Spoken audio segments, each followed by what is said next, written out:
Brave CF lightweight contender John Brewin. How you doing, man? Good to get back. Good to get you back on the show and chat it up, man. What's going on? Yo, what's up, John? Yeah, it's good, man. Just training hard, so the usual. You said training hard, man, but before you got back to training, you were on lockdown for a while. New Zealand was pretty serious about it. How did you spend your time? I killed a lot of time just training and sleeping, basically. So I was still able to get sessions in with at least like the boxing bags and the weights room and everything like that. And I had a running track that I could get on, so I could still block out a lot of the day, but the rest of the time, just I'm sure same as what everyone else been doing, just quarantine stuff, bro. What else? What were you doing though with the extra time? You know what I mean? Did you just like sit around watch Uh, TV, or did you pick up a new hobby or something? bro, I'll tell you what, I started off with the hiss and a roar with the old, you know, the quarantine. At the start of it, everyone was all hyped up on the old self-development. So I started the old, bro, I was meditating, I was stretching, I was eating paleo, I was doing it all, and then we did that for 4 weeks in New Zealand. We had a really strict lockdown. And then I guess when we started scaling back the lockdown, it was like I started scaling back my commitment to these new hobbies that I had. So I mean, some of them are stuck around, because that's what it's like when you're fighting. You got a little bit of spare time. You're always trying to find new things that are going to help out and stuff. So some stuff stuck around, but I basically just started and failed a whole kind of new way of living for those 4 weeks, and then now it's just back to normal. Yeah. Yeah, I think everybody's like that. Everybody on the lockdown tried something new. Everyone Someone was stuck reading around. all these books.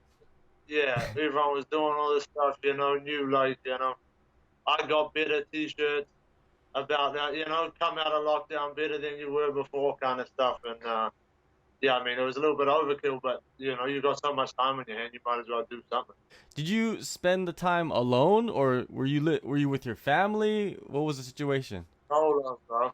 Dead solo, you know? Damn. So it was like, yeah, so you can imagine, like, if I was probably around other people, I probably wouldn't have gone so deep into some of the stuff I was doing, So that was, yeah, it was kind of a funny situation, especially trying to pull. I'm like that, bro. I'm gonna go on a new diet, or like, I'm gonna try something extreme, or like, you know, I'll still get my tour days in and everything. And so that was kind of funny doing that for 4 weeks straight, just like, for instance, working out by yourself.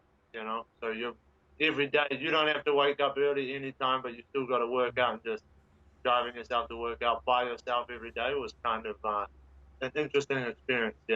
You'd never have that as a combat sports athlete, train for 4 weeks by yourself. So that was kind of strange. Did you find a new level of self motivation during that time? Yeah, I mean, and that, like everything else, would come in peaks and valleys. One day you're like, you got that whole Mike Tyson approach. They're sleeping, I'm training. They're fucking eating Cheetos and stuff, and I'm here training. During the lockdown and everything. And then the next day you're thinking like, well, are we gonna fight in 2 months, or are we gonna fight in 2 years? Like, what am I? Yeah. Because you're thinking to yourself, if I'm not fighting in 2 years, then I'm gonna go. It's not like I'm gonna give up and stop training and everything, but I'm definitely gonna have a blowout feed or something like that. But I guess it started kind of turning around pretty quick, and we're lucky that the UFC got rolling quickly, so it kind of kept everything, everyone's goals kind of within reach. So most people, yeah, well, at least our boys all stayed in pretty good shape over lockdown. It's not like it's been this big fat camp the past couple of weeks. Everyone's in shape, so it's all good. Definitely. Well, before the lockdown and all that stuff happened, I know that you were already training at City Kickboxing. I think you were getting ready for your fight before it got canceled over there. When and why did you decide to head back home? Because you were in Bali for a few years. Yeah, yeah. So I was over living in Bali, based in Bali for 2 years there, and I ended up moving home basically after going home after my last fight. and then yeah, I think by Christmas I was based back in New Zealand, and there was heaps of different reasons, but and personal and professional in terms of the training and everything. But I'm obviously from here, and all my family's back here and everything like that. So when I kind of thought about like a base for myself moving forward, I was like, well, where do I want to end up, and where do I want to kind of eventually leave something behind? And if that place is New Zealand, then that's where I'll go, and then it doesn't hurt when you get the, the best training in the world, and a pretty ridiculously nice city to live in, also in Auckland. So, say what you want about like city lifestyle and living in the rat race and stuff, but it's not really a rat race when you're training at 9 and 10 a.m. in the morning while everyone else is at work. None of the guys that are on the mats with us every morning are really grinding out a corporate lifestyle or anything. So it's not like fighting is easy or anything, but it's definitely fun. So being able to do that back home in Auckland with some of the best guys in the world it's pretty hard to pass up. Did you train there before, or is this the first time you trained with City Kickboxing? Man, it was kind of I hadn't officially trained there before and stuff, but I had done some sessions there, and um, I had like a little bit of a relationship with some of the boys from there who had maybe either I've either fought them, I've seen them at shows, or I've trained alongside the boys at some stage. And so it wasn't like I didn't know anyone there, but it wasn't like I had experienced what it was like to train there full time or anything like that when I made that switch. But it's not like I was walking up to a closed door. The boys were super sweet. I just walk in and start training like anybody else. Um, and then just that's what I've been doing ever since Boxing Day. So that's it. Yeah. So it was a very open arms situation then for you at City Kickboxing, because I talked to Eugene about like bringing in new fighters, and he kind of has a process of how he kind of brings people in and keeps them around in the gym. Yeah, well, and like I said, I had done sessions there before. Actually, like before I went to Bali, I had gone in and done some sessions in the morning, because where I was training back then, like preparing for my fight, we didn't have like daytime classes and stuff like that. So I went there in the mornings for a couple sessions, and so yeah, I knew the fighters, right? I either knew them or I knew of them and everything like that, and I'd ran into them and bumped into them and stuff like that. And even Eugene, obviously, I'd been, seen him at shows. I'd watched him fight in the past and stuff. So the New Zealand fight community is really small, in the sense that like it's like 1 degree of separation, 2 degrees of separation at max. It's yeah, so it's pretty easy. In fact, that's kind of how it's been. Like the City Kickboxing stable in terms of local fighters is it's like we've all kind of just known each other, and then we all just started training together. Most of the boys have, yeah, for sure, fought one another. I've fought probably 3 or 4 guys who I'm training with on the mats now, and they would have fought 3 or 4 others. So yeah, we definitely have a good stable of guys there, and yeah, we've all kind of just like known each other through the years and decided to pull up. And so yeah, we've got some, the best fighters in the world and the best coaches in the world, and we're all just kind of putting it together. Or I'm just, they had this system sitting here waiting for me, when I decided to move home and live back in Auckland. So that that's pretty that's a pretty massive blessing for me. So that's been something I'm really like been really important coming home. Obviously, you wouldn't want to come home and decide and figure out that you can't continue your career or anything, and then I've got the exact opposite. I'm come back to a place where they can take me wherever I want to go in this sport. This is a great place to be. Who have been your closest training partners so far? Here in New Zealand. Yeah. Um, so being back here, I've known kind of that I've been looking towards fighting Sam Patterson for a while. and that fight's kind of still on the table, and that was the one that was postponed in April, and so I guess I've been kind of gravitating more and more towards grabbing those bigger guys for the sparring, the guys with similar frames. So we've got a couple of the boys, Cameron, in Boise. I'm lucky I've got guys like Israel and Dan who have been preparing this whole time to give you good quality rounds. All the lightweights in the gym, BJ Bland, the Vaca boys, like it's just a whole heap of perfect sized bodies for me with varying skill levels and stuff. So yeah, getting looks from everyone really, and because I've been kind of in and out of fight camp since being back here, it's kind of just been this massive learning process, like flipping the switch, kind of getting the understanding of what it's like being in fight camp, and then having to taper off, and then going into lockdown, then coming back out, and then we're is the fight even on the table? And so in terms of training, the training's been really consistent, but the goal has kind of shifted a little bit. So it's meant that I've been able to train with like all kinds of different guys, and that's kind of how I like to do it when I'm out of camp anyway. And then when I'm in the camp zoning, and there'll be guys that I lean on a little bit more in terms of giving me a hand with the specifics. I also saw that you added management. Were you managing yourself before you signed the deal with them? Um, I wasn't necessarily like managing myself. I would just always kind of leave it to my coaches, and they would always look after me on that front, basically. And that was always kind of like a fair setup. And but yeah, now I've got management that's representing me really well and helping me out with some of the things that, like, for a fighter, I mean, when you go to do some of these things, whether it be like teeing up an interview or trying to talk to a sponsor or whatever, it's not really the mission of doing it. It's the mission of like, man, do I even know how to do this kind of thing? Yeah. It's a two-step mission. Whereas like for your management who like isn't having to worry about training and isn't like kind of like gives you an objective um, perspective, and also like they can take care of those things that as a fighter you get anxiety about. Like I don't even like answering phone calls. You know what I mean? If I'll answer the third phone call.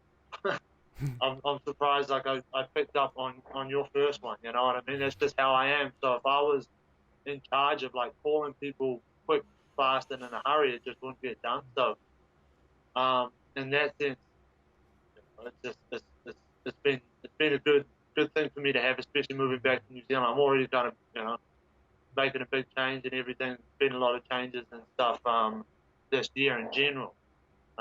It's good to have the management side fully ironed out, and it's something that like I was kind of looking at for a while, but I didn't know how to do it. I didn't know the standard, and I guess the bigger picture for me that was slowing me down was like you don't know half of the people. 90% of the people who talk to you are just trolling you, like, and they're just guys who have seen you online, and I don't know, they're from like a big company. They're just going to add you to a list and then like try to be an agent for you, but that's not the same as managing you and helping you out, and actually having a personal relationship with someone who you speak to and everything. So that's I'm happy that I've sorted that situation, and it's working well for me. Definitely, man. It's a huge burden off your shoulders. Probably, it's just like, man, your Yeah, mind is at peace. yeah, and it's just because like man, when you don't know, if you know how to do something, going about and doing it is sweet. But trying to do something and learn on the fly can be a real pain sometimes, and just cause you unnecessary kind of stress and doubt or whatever. So when you don't have to worry about that, and someone is better suited for that job, and take it off your hands and do it for you, man, it's a no brainer to me. And it's just the simple like rules of delegation. You know what I mean? You Yeah. delegate to people who actually know what they're doing, and then maybe you might get a better result out of it. So that's what's been done so far. Good. You mentioned Sam Patterson earlier. You were set to fight him in the main event in April, I believe. Brave is returning back to having shows. In July. Has the promotion reached out to you and said, we're looking at this date to rebook you, or is like you just said earlier, it's up in the air? So is it just like you don't know anything? Yeah, it's not like 100% official right now, but we are looking at a date at the end of August. So yeah, I'm not too sure. I guess it's just in that final stages, I guess, of negotiation kind of thing. So just waiting on that to be 100%. But like in my mind, it's going through sometime at the end of August. So that's perfect for me and gives me a good run in and everything. And I've been training back at City Kickboxing hard for a while now. So there'll be no excuses on my end about conditioning or any kind of questions about that because of COVID or anything. Like, it's the same as always for me. Just send me the piece of paper to sign and everything, and then send me the tickets, and if it works out logistically, then we can make it happen. I mean, I won't be thrilled to do a 2-week quarantine here in New Zealand afterwards, but I'll do it like 100%. So it just is what it is. Yeah, it's your career, man. Now, when you head into this fight, are you looking at it as a title eliminator? Because I feel like a lot of people are probably looking at it like that. I mean, I think that's where it's leading to. Like, I don't know what they'll do with that division. I don't know what's happening with that title fight. 'Cause I think they're still probably looking to make the Silver and Guram fight. But for sure, like, this is when you're looking at the division, who's coming up next and who's coming in hot. Well, then these would probably be the two guys, right? So it makes sense to figure out which one is the real deal, which one is left over after we compete, and then put that guy in a title shot. So yeah, I'm treating this like a title eliminator. Yeah, I know every fight is like a step closer to the title, but this is like a pretty damn near the top step, So that's what I think of it. The goal, of course, is to challenge for the belt, the champion Silva. He has it in his possession. You're looking at him, you're dissecting him. How do you feel? How do you feel about the matchup? When it eventually happens, and how do you feel like you match up against him? I think it's a pretty good matchup for me at the moment. And I think that, without doing too much diving into his fights and his tendencies and everything like that, like on the surface, I just look at it and I'm like, that's the type of body that I like to fight. Like one of the taller, rangier fighters. I've kind of thought about those kind of fights a lot, because I'm kind of tall and rangy. I'm thinking, okay, how do I stop someone using this strategy against me? The shorter man strategy, getting on the inside and everything. So then I've thought deeply about how to be that shorter guy as well. Like, what would I do in those scenarios? And I really enjoy the times where I've fought taller, rangy guys, and I definitely enjoy getting on the mats with those types of guys and having those guys inspiring too. You don't always get them, but when you do get them, it's pretty fun. So yeah, like I said, I've been enjoying my preparation for Sam Patterson in terms of leaning towards guys with that kind of build, and I guess the champ is reasonably similar. I'd say he's a little bit thicker, probably a little bit stronger, but doesn't throw the same kind of variety that Sam throws at his opponents. But then probably, yeah, I'm not too sure. I wouldn't look any deeper than that. Just on a surface level, I like the matchup. On a technical level, I'd have to look deeper, get my coaches do that, when that gets put together. Well, before any of that happens, right? You have this fight probably at the end of August coming up against Sam Patterson. I'm excited for that matchup because I've seen Sam fight for the past few years, and I've seen you fight for the past few years. It's a great matchup, man. It's a matchup that I don't really see it going to the decision. I feel like you guys are both in there to finish, and you guys want to make an impression because he looks like he's entering the fight looking at it as a title eliminator too. And when you got that, that brew that Brewin, together, it's just like, man, it's gonna be exciting. I'm looking forward to that. Thanks, John, for the interview and the time, and good luck, man, in getting your training all situated, and getting to the fight, and be safe, man. Thank you so much. Sweet, no problem, bro. Appreciate it. Thanks for having me, man.